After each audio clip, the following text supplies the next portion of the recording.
और बता दी कि हमनी के भोजपुरी के एगो अगर हमनी के कहल जाओ तो पासवान के बहुत ही अच्छा सिंगर भाई है रमेश रसमिया के आज जन्मदिन बा।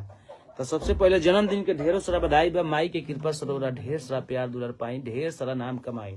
और भाई साथ में बाटे और तमाम भोजपुरिया श्रोता से जे भी हमारे वीडियो क्लिप के माध्यम से हमारा लाइव के माध्यम से देखा था, सबसे विनती यह करता नहीं हम कि भाई के आज जन्मदिन के ढेरों सारा बधाई रो सदी और प्यार दुलार भरपूर बनौले रही। तो रमेश भाई खातिर एगो छोटा मोटा एगो गीत हम गा देता नहीं।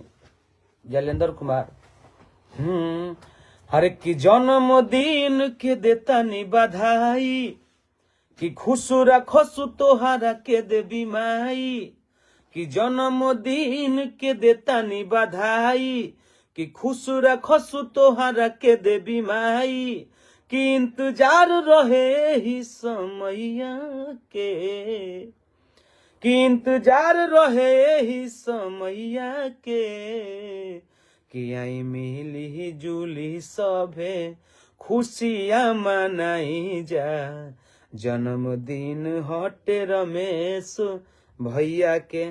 सब लोग से विनती करता नहीं कि भाई गजब भीड़ रहे। चंदन राज सुपर एगो हमनी के कलाकार बनी जा और कलाकार के भांति हमनी के मन में उत्साह बाटे कि एगो भाई के जन्मदिन बा तो भाई खातिर तो भाई बोला ही बा। भैया कितना बार मैसेज किए एक बार भी नहीं देखे हैं।